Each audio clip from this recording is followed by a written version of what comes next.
नमस्कार।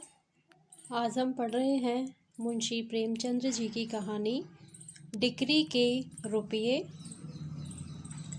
नईम और कैलाश में इतनी शारीरिक, मानसिक, नैतिक और सामाजिक अभिन्नता थी जितनी दो प्राणियों में हो सकती है। नईम दीर्घकाय विशाल वृक्ष था, कैलाश बाघ का कोमल पौधा। नईम को क्रिकेट और फुटबॉल, सैर और शिकार का व्यसन था, कैलाश को पुस्तकावलोकन का। नईम एक विनोदशील, वाक्य चतुर, निर्द्वंद, हास्य प्रिय, विलासी युवक था। उसे कल की चिंता कभी न सताती थी। विद्यालय उसके लिए क्रीड़ा का स्थान था और कभी कभी बेंच पर खड़े होने का। इसके प्रतिकूल कैलाश एक एकांत प्रिय, आलसी, व्यायाम से कोसों भागने वाला, आमोद प्रमोद से दूर रहने वाला, चिंताशील, आदर्शवादी जीव था। वह भविष्य की कल्पनाओं से विकल रहता था। नईम एक सुख संपन्न उच्च पदाधिकारी पिता का एकमात्र पुत्र था। कैलाश एक साधारण व्यवसायी के कई पुत्रों में से एक। उसे पुस्तकों के लिए काफ़ी धन न मिलता था। मांग जांचकर काम निकाला करता था। एक के लिए जीवन आनंद का स्वप्न था और दूसरे के लिए विपत्तियों का बोझ। पर इतनी विषमताओं के होते हुए भी उन दोनों में घनिष्ठ मैत्री और निस्वार्थ विशुद्ध प्रेम था। कैलाश मर जाता पर नईम का अनुग्रह पात्र न बनता, और नईम मर जाता पर कैलाश से बेअदबी ना करता। नईम की खातिर से कैलाश कभी कभी स्वच्छ निर्मल वायु का सुख उठा लिया करता। कैलाश की खातिर से नईम भी कभी कभी भविष्य के स्वप्न देख लिया करता था। नईम के लिए राज्य पद का द्वार खुला हुआ था। भविष्य कोई अपार सागर न था। कैलाश को अपने हाथों कुआं खोदकर पानी पीना था।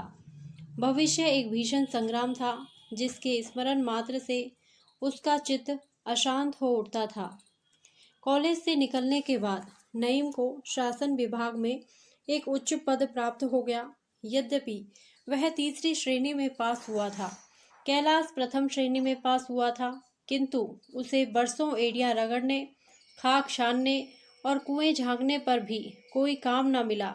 यहाँ तक कि विवश होकर उसे अपनी कलम का आश्रय लेना पड़ा। उसने एक समाचार पत्र निकाला।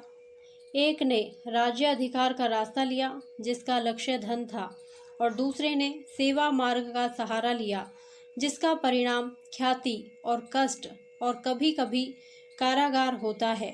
नईम को उसके दफ्तर के बाहर कोई न जानता था, किंतु वह बंगले में रहता, हवा गाड़ी पर हवा खाता, थिएटर देखता और गर्मियों में नैनीताल की सैर करता था। कैलाश को सारा संसार जानता था, पर उसके रहने का मकान कच्चा था। सवारी के लिए अपने पाँव, बच्चों के लिए दूध भी मुश्किल से मिलता, साग भाजी में काट कपट करना पड़ता था। नईम के लिए सबसे बड़े सौभाग्य की बात यह थी कि उसके केवल एक पुत्र था, पर कैलाश के लिए सबसे बड़े दुर्भाग्य के बाद उसकी संतान वृद्धि थी जो उसे पनपने न देती थी। दोनों मित्रों में पत्र व्यवहार होता रहता था। कभी कभी दोनों में मुलाकात भी हो जाती थी। नईम कहता था, यार तुम ही मजे में हो, देश और जाति की कुछ सेवा तो कर रहे हो। यहाँ तो पेट पूजा के सिवा और किसी काम के ना हुए। पर यह पेट पूजा उसने कई दिनों की यहाँ तक कि कई बार प्रत्यक्ष कटु वाक्यों की नौबत भी आ पहुंची थी। अतएव कुंवर साहब पर संदेह होना स्वाभाविक ही था। इस घटना का अनुसंधान करने के लिए जिले के हाकिम ने मिर्जा नईम को नियुक्त किया। किसी पुलिस कर्मचारी द्वारा तहकीकात कराने में कुंवर साहब के अपमान का भय था। नईम को अपने भाग्य निर्माण का स्वर्ण सुयोग प्राप्त हुआ। वह न त्यागी था न ज्ञानी। सभी उसके चरित्र की दुर्बलता से परिचित थे। अगर कोई जानता था तो हुक्काम लोग। कुंवर साहब ने मुंह मांगी मुराद पाई। नईम जब विष्णुपुर पहुंचा तो उसका असामान्य आदर सत्कार हुआ। भेंटें चढ़ने लगी। अर्दली से चपरासी, पेशकार, साइस, बावर्ची, खिदमतगार तक सभी के मुंह तर और मुट्ठियां गर्म होने लगी। कुंवर साहब के हवाली मवाली रात दिन घेरे रहते, मानो दामाद ससुराल आया हो। एक दिन प्रातःकाल कुंवर साहब की माता आकर नईम के सामने अपना हाथ बांधकर खड़ी हो गई। नईम लेटा हुआ हुक्का पी रहा था। तब संयम और वैधव्य की यह तेजस्वी प्रतिमा देखकर उठ बैठा। रानी उसकी ओर वात्सल्यपूर्ण लोचनों से देखती हुई बोली, हुजूर, मेरे बेटे का जीवन आपके हाथ में है। आप ही उसके भाग्य विधाता हैं। आपकी उसी माता की सौगंध है जिसके आप सुयोग्य पुत्र हैं। मेरे लाल की रक्षा कीजिएगा। मैं तन मन धन आपके चरणों पर अर्पण करती हूँ। स्वार्थ ने दया के संयोग से नईम को पूर्ण रीति से वशीभूत कर लिया।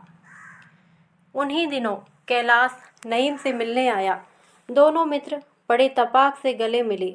नईम ने बातों बातों में यह संपूर्ण वृतांत कह सुनाया और कैलाश पर अपने कृत्य का औचित्य सिद्ध करना चाहा। कैलाश ने कहा, मेरे विचार में पाप सदैव पाप है, चाहे वह किसी आवरण में मंडित हो। नईम, और मेरा विचार है कि अगर गुनाह से किसी की जान बचती हो तो वह ऐन सबाब है। कुंवर साहब अभी नौजवान आदमी हैं, बहुत ही होनहार, बुद्धिमान, उदार और सहृदय हैं। आप उनसे मिलें तो खुश हो जाएं। उनका स्वभाव अत्यंत विनम्र है। मैनेजर, जो यथार्थ में दुष्ट प्रकृति का मनुष्य था, बरबस कुंवर साहब को दिक किया करता, यहाँ तक कि एक मोटर कार के लिए रुपये न स्वीकार किए, न सिफारिश की। मैं यह नहीं कहता कि कुंवर साहब का यह कार्य स्तुत्य है, लेकिन बहस यह है कि उनको अपराधी सिद्ध करके उन्हें काले पानी की हवा खिलाई जाए या निरपराध सिद्ध करके उनकी प्राण रक्षा की जाए। और भाई, तुमसे तो कोई पर्दा नहीं है। पूरे 20,000 रुपये की थैली है। बस मुझे अपनी रिपोर्ट में यह लिख देना होगा कि व्यक्तिगत वैमनस्य के कारण यह दुर्घटना हुई है। राजा साहब का इससे कोई संपर्क नहीं। जो शहादतें मिल सकी उन्हें मैंने गायब कर दिया। मुझे इस कार्य के लिए नियुक्त करने में अधिकारियों की एक मसलहत थी। कुंवर साहब हिंदू हैं, इसलिए किसी हिंदू कर्मचारी को नियुक्त न करके जिलाधीश ने यह भार मेरे सिर रखा। यह सांप्रदायिक विरोध मुझे निष्प्रय सिद्ध करने के लिए काफ़ी है। मैंने 2-4 अफसरों पर कुछ तो हुक्काम की प्रेरणा से और कुछ स्वेच्छा से मुसलमानों के साथ पक्षपात किया, जिससे यह मशहूर हो गया कि मैं हिंदुओं का कट्टर दुश्मन हूँ। हिंदू लोग तो मुझे पक्षपात का एक पुतला समझते हैं। यह भ्रम मुझे आक्षेपों से बचाने के लिए काफ़ी है। बताओ, तकदीरवर हूँ कि नहीं? कैलाश, अगर कहीं बात खुल गई तो? नईम, तो यह मेरी समझ का फेल, मेरे अनुसंधान का दोष, मानव प्रकृति के एक अटल नियम का उज्जवल उदाहरण होगा। मैं कोई सर्वज्ञ तो हूँ नहीं, मेरी नीयत पर आँच न आने पाएगी। मुझ पर रिश्वत लेने का संदेह ना हो सकेगा। आप इससे व्यावहारिक कोण पर न जाइए, केवल इसके नैतिक कोण पर निगाह रखिए। यह कार्य नीति के अनुकूल है या नहीं, आध्यात्मिक सिद्धांतों को ना खींच लाइएगा, केवल नीति के सिद्धांतों से इसकी विवेचना कीजिए। कैलाश, इसका एक अनिवार्य फल यह होगा कि दूसरे रईसों को भी ऐसे दुष्कृत्यों की उत्तेजना मिलेगी। धन से बड़े पापों पर पर्दा पड़ सकता है। इस विचार के फैलने का फल कितना भयंकर होगा, इसका आप स्वयं अनुमान कर सकते हैं। नईम, जी नहीं, मैं यह अनुमान नहीं कर सकता। रिश्वत अब भी 90% अभियोगों पर पर्दा डालती है। फिर भी पाप का भय प्रत्येक हृदय में है। दोनों मित्रों में देर तक इस विषय पर तर्क वितर्क होता रहा, लेकिन कैलाश का न्याय विचार नईम के हास्य और व्यंग से पेश न पा सका। विष्णुपुर के हत्याकांड पर समाचार पत्रों में आलोचना होने लगी। सभी पत्र एक स्वर से राय साहब को ही लांछित करते और गवर्नमेंट को राजा साहब से अनुचित पक्षपात करने का दोष लगाते थे, लेकिन इसके साथ यह भी लिख देते थे कि अभी यह अभियोग विचाराधीन है, इसलिए इस पर टीका नहीं की जा सकती। मिर्जा नईम ने अपनी खोज को सत्य का रूप देने के लिए पूरा 1 महीना व्यतीत किया। जब उनकी रिपोर्ट प्रकाशित हुई तो राजनीतिक क्षेत्र में विप्लव मच गया। जनता के संदेह की पुष्टि हो गई। कैलाश के सामने अब एक जटिल समस्या उपस्थित हुई। अभी तक उसने इस विषय पर एकमात्र मौन धारण कर रखा था। वह यह निश्चय न कर सकता था कि क्या लिखूं। गवर्नमेंट का पक्ष लेना अपनी अंतरात्मा को पददलित करना था, आत्म स्वातंत्र्यता का बलिदान करना था, पर मौन रहना और भी अपमानजनक था। अंत में जब सहयोगियों में 2-4 ने उसके ऊपर सांकेतिक रूप से आक्षेप करना शुरू किया कि उनका मौन निरर्थक नहीं है, तब उसके लिए तटस्थ रहना असह्य हो गया। उसके वैयक्तिक तथा जातीय कर्तव्य में घोर संग्राम होने लगा। उस मैत्री को जिसके अंकुर 25 वर्ष पहले हृदय में अंकुरित हुए थे और अब जो एक सघन विशाल वृक्ष का रूप धारण कर चुकी थी, हृदय से निकालना, हृदय को चीरना था। वह मित्र जो उसके दुख में दुखी और सुख में सुखी होता था, जिसका हृदय नित्य उसकी सहायता के लिए तत्पर रहता था, जिसके घर में जाकर वह अपनी चिंताओं को भूल जाता था, जिसके दर्शन मात्र ही से उसे आश्वासन, दृढ़ता और मनोबल प्राप्त होता था, उसी मित्र की जड़ खोदनी पड़ेगी। वह बुरी सायत थी जब मैंने संपादकीय क्षेत्र में पदार्पण किया, नहीं तो आज इस धर्म संकट में क्यों पड़ता। कितना घोर विश्वासघात होगा। विश्वास मैत्री का मुख्य अंग है। नईम ने मुझे अपना विश्वास पात्र बनाया है, मुझसे कभी पर्दा नहीं रखा। उसके उन गुप्त रहस्यों को प्रकाश में लाना उसके प्रति घोर अन्याय होगा। नहीं, मैं मैत्री को कलंकित ना करूँगा, उसकी निर्मल कीर्ति पर धब्बा ना लगाऊंगा, मैत्री पर वज्राघात ना करूँगा। ईश्वर वह दिन ना लाए कि मेरे हाथों नईम का अहित हो। मुझे पूर्ण विश्वास है कि यदि मुझ पर कोई संकट पड़े तो नईम मेरे लिए प्राण तक दे देने को तैयार हो जाएगा। उसी मित्र को मैं संसार के सामने अपमानित करूं, उसकी गर्दन पर कुठार चलाऊं। भगवान, मुझे वह दिन न दिखाना। लेकिन जातीय कर्तव्य का पक्ष भी निरस्त्र न था। पत्र का संपादक परंपरागत नियमों के अनुसार जाति का सेवक है। वह जो कुछ देखता है जाति की विराट दृष्टि से देखता है। वह जो कुछ विचार करता है उस पर भी जातीयता की छाप लगी होती है।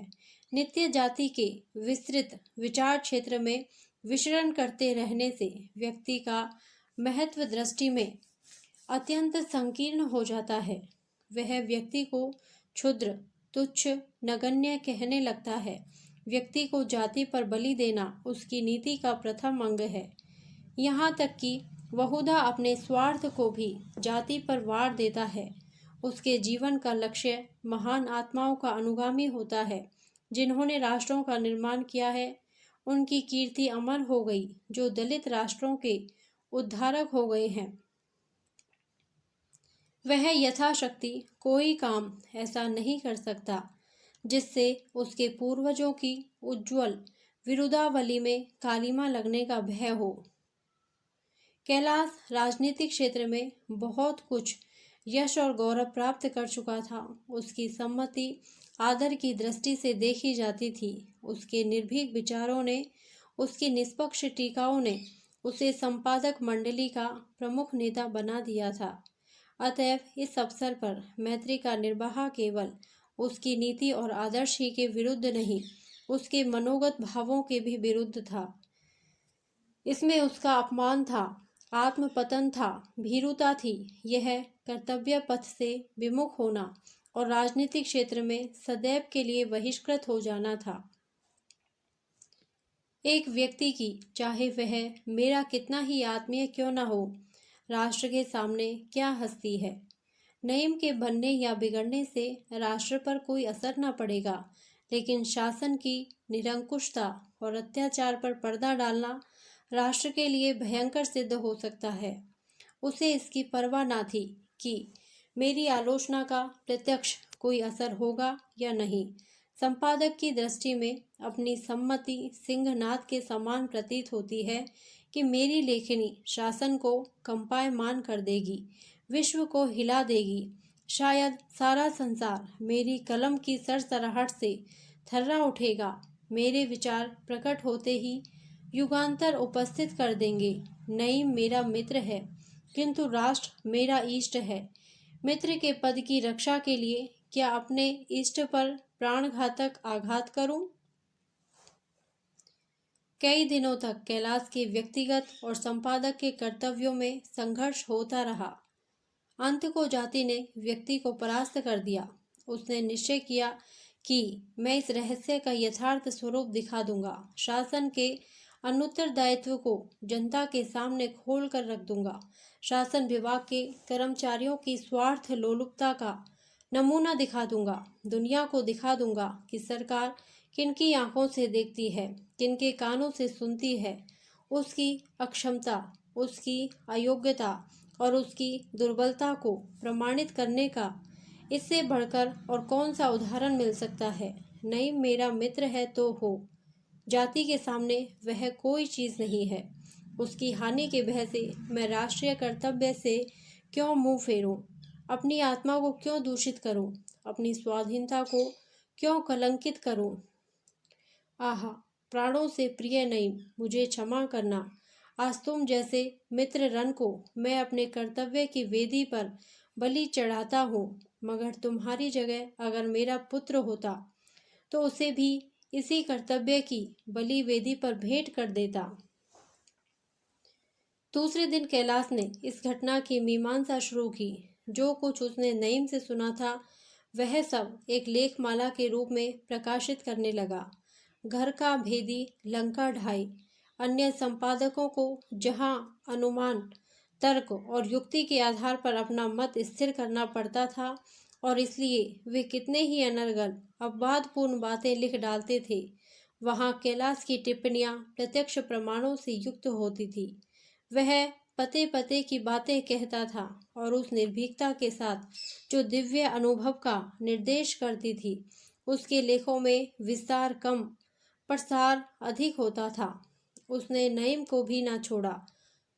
उसकी स्वार्थ लिप्सा का खूब खाका उड़ाया, यहाँ तक कि वह धन की संख्या भी लिख दी जो इस कुत्सित व्यापार पर पर्दा डालने के लिए उसे दी गई थी। सबसे मजे की बात यह थी कि उसने नईम से एक राष्ट्रीय गुप्तचर की मुलाकात का भी उल्लेख किया, जिसने नईम को रुपए लेते हुए देखा था। अंत में गवर्नमेंट को भी चैलेंज दिया कि जो उसमें साहस हो तो मेरे प्रमाणों को झूठा साबित कर दे। इतना ही नहीं, उसने यह वार्तालाप भी अक्षरश प्रकाशित कर दिया जो उसके और नईम के बीच हुआ था। रानी का नईम के पास आना, उसके पैरों पर गिरना, कुंवर साहब का नईम के पास नाना प्रकार के तोहफे लेकर जाना, इन सभी प्रसंगों ने उसके लेखों में एक जासूसी उपन्यास का मजा पैदा कर दिया।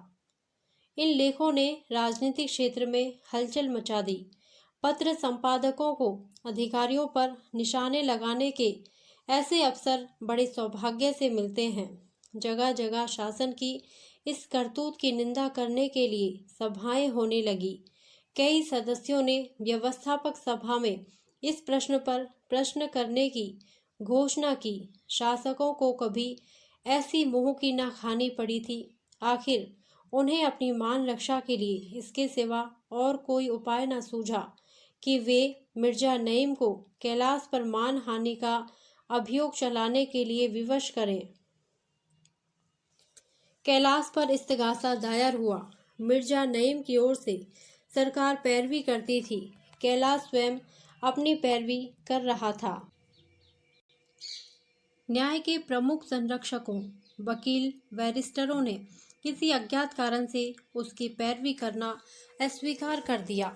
न्यायाधीश को हार कर कैलाश को कानून की सनद न रखते हुए भी अपने मुकदमे की पैरवी करने की आज्ञा देनी पड़ी। महीनों अभियोग चलता रहा। जनता में सनसनी फैल गई। रोज हजारों आदमी अदालत में एकत्र होते थे। बाजारों में अभियोग की रिपोर्ट पढ़ने के लिए समाचार पत्रों की लूट होती थी। चतुर पाठक पढ़े हुए पत्रों से घड़ी रात जाते जाते दुगने पैसे खड़े कर लेते थे, क्योंकि उस समय तक पत्र विक्रेताओं के पास कोई पत्र न बचने पाता। जिन बातों का ज्ञान पहले गिने गिनाए पत्र ग्राहकों को था, अब उन पर जनता की टिप्पणियां होने लगी।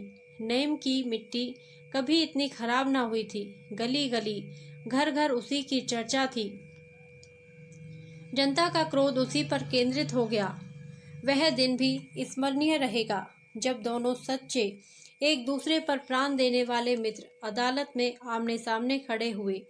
कैलाश ने मिर्जा नईम से जिरह करनी शुरू की। कैलाश को ऐसा मानसिक कष्ट हो रहा था मानो वह नईम की गर्दन पर तलवार चलाने जा रहा है। और नईम के लिए तो अग्नि परीक्षा थी। दोनों के मुख उदास थे, एक का आत्मग्लानि से, दूसरे का भय से। नईम प्रसन्न बनने की चेष्टा करता था, कभी कभी सूखी हंसी भी हंसता था, लेकिन कैलाश, आहा, उस गरीब के दिल पर जो गुजर रही थी उसे कौन जान सकता था।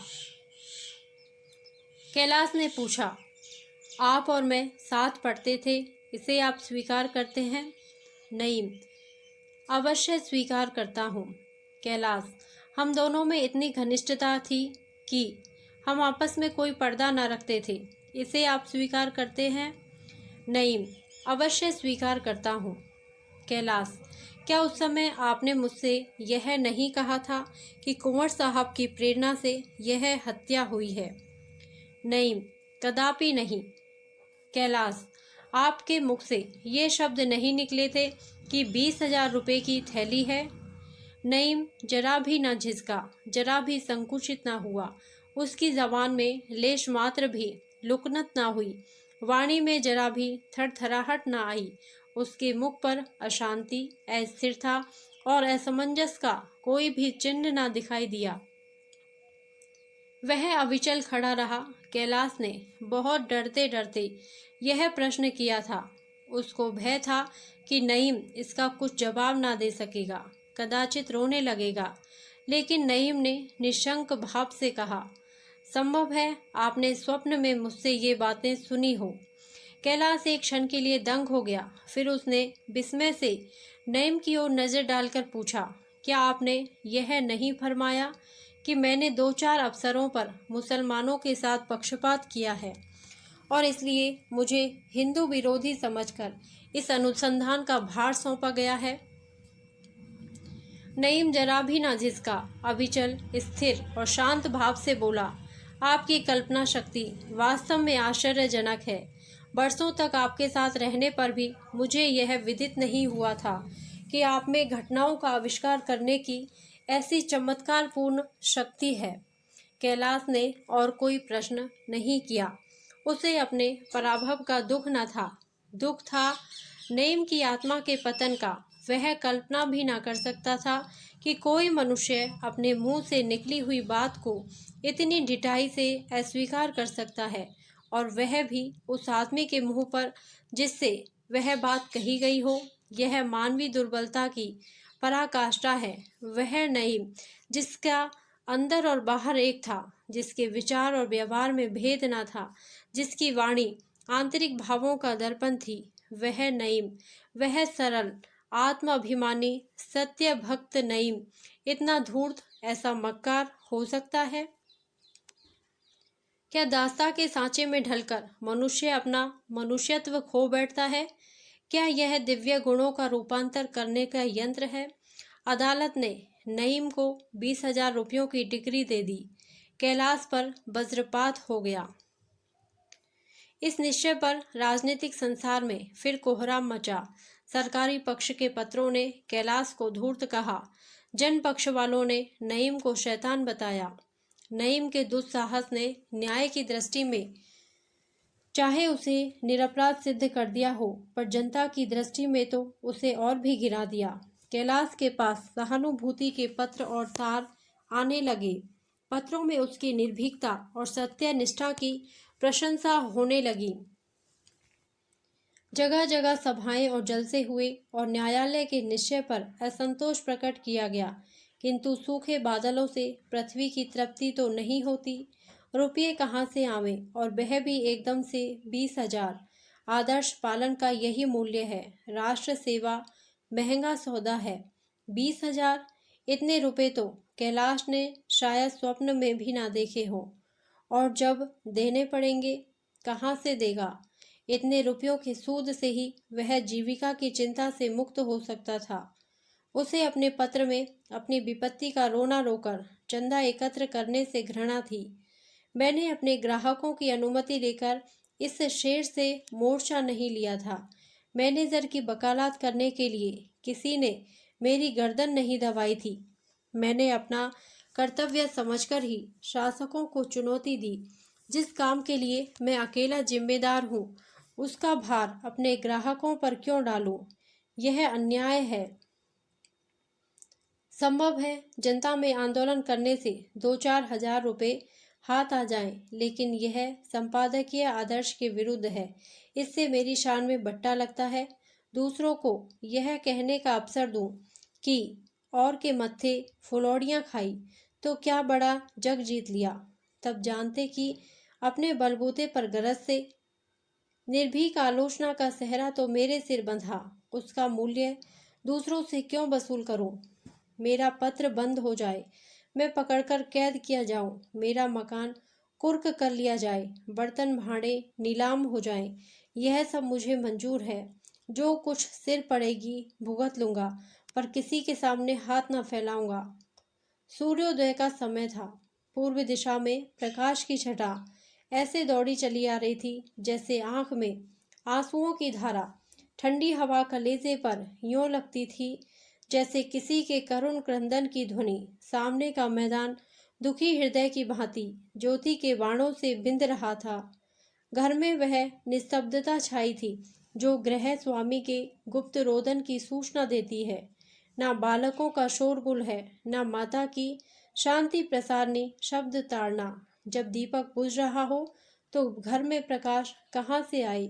यह आशा का प्रभाव नहीं, शोक का प्रभाव था, क्योंकि आज ही कुर्क जमीन कैलाश की संपत्ति को नीलाम करने के लिए आने वाला था। उसने अंतर्वेदना से विकल होकर कहा, आहा, आज मेरे सार्वजनिक जीवन का अंत हो जाएगा। जिस भवन का निर्माण करने में अपने जीवन के 25 वर्ष लगा दिए, वह आज नष्ट भ्रष्ट हो जाएगा। पत्र की गर्दन पर छुरी फिर जाएगी। मेरे पैरों में उपहास और अपमान की बेड़ियां पड़ जाएंगी। मुख में कालिमा लग जाएगी। यह शांति कुटीर उजड़ जाएगा। यह शोकाकुल परिवार किसी मुरझाए हुए फूल की पंखड़ियों की भांति बिखर जाएगा।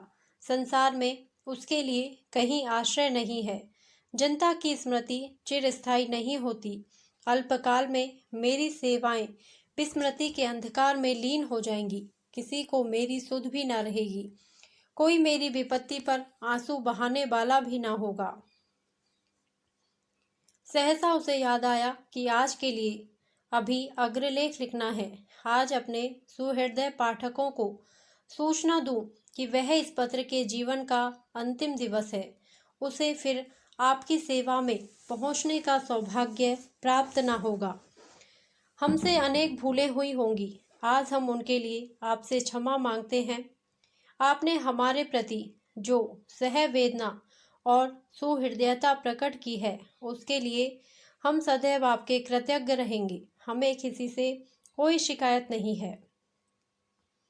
हमें इस अकाल मृत्यु का दुख नहीं है, क्योंकि वह सौभाग्य उन्हीं को प्राप्त होता है जो अपने कर्तव्य पथ पर अविचल रहते हैं। दुख यही है कि हम जाति के लिए इससे अधिक बलिदान करने में समर्थ ना हुए। इस लेख को आदि से अंत तक सोचकर वह कुर्सी से उठा ही था कि किसी के पैरों की आहट मालूम हुई। गर्दन उठाकर देखा तो मिर्जा नईम था।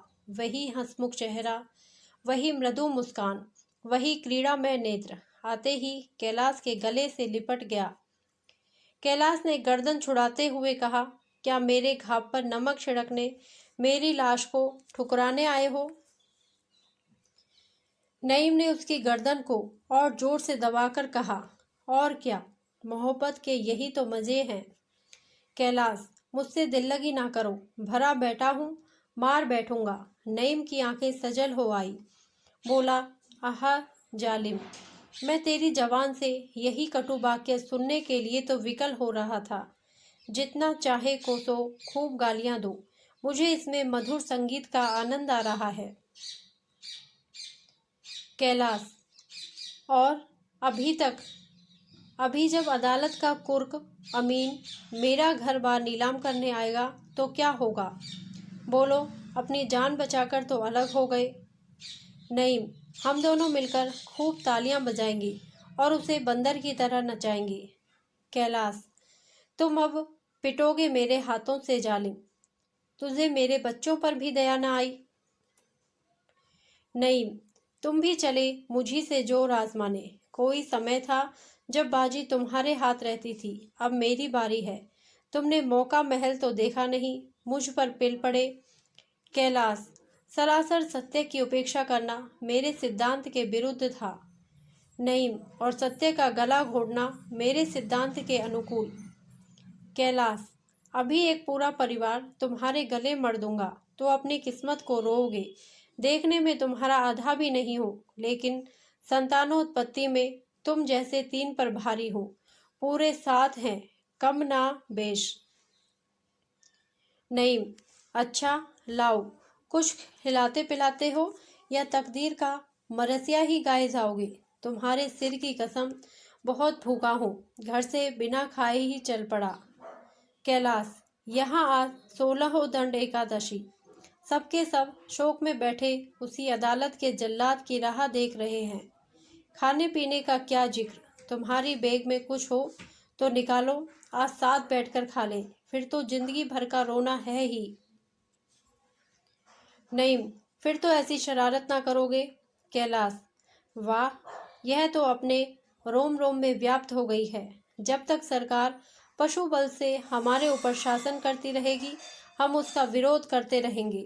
खेद यही है कि अब मुझे इसका अवसर ही ना मिलेगा, किंतु तुम्हें 20,000 रुपये में से 20 रुपये भी ना मिलेंगे। यहाँ रद्दियों के ढेर के सिवा और कुछ नहीं है। नईम, अजी मैं तुमसे 20,000 रुपये की जगह उसका 5 गुना वसूल कर लूँगा। तुम हो किस फेर में? कैलाश, मुंह धो रखिए। नईम, मुझे रुपयों की ज़रूरत है, आओ कोई समझौता कर लो। कैलाश, कुंवर साहब के 20,000 रुपये डकार गए, फिर भी अभी संतोष नहीं हुआ। नईम, सरकारी कर्मचारियों द्वारा मामला करने में और भी जेरबारी होगी। कैलाश, अरे तो क्या मामला कर लूँ, यहाँ कागजों के सिवा और कुछ हो भी तो? नईम, मेरा ऋण चुकाने भर को बहुत है। अच्छा, इसी बात पर समझौता कर लो कि मैं जो चीज़ चाहूँ ले लूँ, फिर रोना मत। कैलाश, अजी तुम सारा दफ्तर सिर पर उठा ले जाओ, घर उठा ले जाओ, मुझे पकड़ ले जाओ और मीठे टुकड़े खिलाओ। कसम ले लो जो जरा भी चूं करूं। नईम, नहीं, मैं सिर्फ एक चीज़ चाहता हूँ, सिर्फ एक चीज़। कैलाश के कौतूहल की कोई सीमा ना रही। सोचने लगा, मेरे पास ऐसी कौन सी बहुमूल्य वस्तु है, कहीं मुझसे मुसलमान होने को तो ना कहेगा। यही एक धर्म की चीज़ है जिसका मूल्य 1 से लेकर असंख्य तक रखा जा सकता है। जरा देखूं तो हजरत क्या कहते हैं। उसने पूछा, क्या चीज़? नईम, मिसेस कैलाश से 1 मिनट एक एकांत में बातचीत करने की आज्ञा। कैलाश ने नईम के सिर पर एक चपत जमाकर कहा, फिर वही शरारत, सैकड़ों बार तो देख चुके हो। ऐसी कौन सी इंद्र की अप्सरा है? नईम, वह कुछ भी हो, मामला करते हो तो करो, मगर याद रखना एकांत की शर्त। कैलाश, मंजूर है, फिर जो डिक्री के रुपए मांगे गए तो नौच ही खाऊंगा। नईम, हाँ मंजूर है। कैलाश धीरे से, मगर यार नाजुक मिजाज स्त्री है, कोई बेहुदा मजाक न कर बैठना। नईम जी, इन बातों में मुझे आपके उपदेश की ज़रूरत नहीं, मुझे उनके कमरे में ले तो चलिए। कैलाश सिर नीचे किए रहना। नईम अजी, आंखों में पट्टी बांधो। कैलाश के घर में पर्दा ना था। उमा चिंता मग्न बैठी हुई थी। सहसा नईम और कैलाश को देखकर चौंक पड़ी। बोलिए, आइए मिर्जा जी, अब की तो बहुत दिनों में याद किया। कैलाश नईम को वहीं छोड़कर कमरे से बाहर निकल आया, लेकिन पर्दे की आड़ से छिपकर देखने लगा कि इनमें क्या बातें होती हैं। उसे कुछ बुरा ख्याल ना था, केवल कौतूहल था। नईम, हम सरकारी आदमियों को इतनी फुर्सत कहाँ, डिक्री के रुपए वसूल करने थे, इसलिए चला आया हूँ। उमा कहाँ तो मुस्कुरा रही थी, कहाँ रुपये का नाम सुनते ही उसका चेहरा फक हो गया। गंभीर स्वर में बोली, हम लोग स्वयं इसी चिंता में पड़े हुए हैं, कहीं रुपए मिलने की आशा नहीं है और उन्हें जनता से अपील करते संकोच होता है। नईम अजी, आप कहती क्या हैं, मैंने सब रुपए पाई पाई वसूल कर लिए। उमा ने चकित होकर कहा, सच? उनके पास रुपए कहाँ थे? नईम, उनकी हमेशा से यही आदत है, आपसे कह रखा होगा मेरे पास कौड़ी नहीं है, लेकिन मैंने चुटकियों में वसूल कर लिया। आप उठिए, खाने का इंतज़ाम कीजिए। उमा, रुपये भला कहाँ से क्या दिए होंगे, मुझे एतबार नहीं आता। नईम, आप सरल हैं और वह एक ही काइयाँ, उसे तो मैं खूब ही जानता हूँ, अपनी दरिद्रता के दुखड़े गा गा कर आपको चकमा दिया करता होगा। कैलाश मुस्कुराते हुए कमरे में आए और बोले, अच्छा अब निकलिए बाहर, यहाँ भी अपनी शैतानी से बाज न आए। नईम, रुपये की रसीद तो लिख दूँ? उमा, तुमने रुपये दे दिए, कहाँ मिले? कैलाश, फिर कभी बतला दूंगा। उठिए हजरत। उमा, बताते क्यों नहीं, कहाँ मिले? मिर्जा जी से कौन सा पर्दा है? कैलाश, नईम, तुम उमा के सामने मेरी तौहीन करना चाहते हो। नईम, तुमने सारी दुनिया के सामने मेरी तौहीन नहीं की। कैलाश, तुम्हारी तौहीन की तो उसके लिए 20,000 रुपये नहीं देने पड़े। नईम, मैं भी उसी टकसाल के रुपए दे दूंगा। उमा, मैं रुपए पा गया, इन बेचारे का पर्दा ढका रहने दो। धन्यवाद। यदि आपको यह कहानी अच्छी लगी हो तो प्लीज़ मेरे वीडियो को लाइक करें, शेयर करें और मेरे चैनल को सब्सक्राइब करें। Thank you.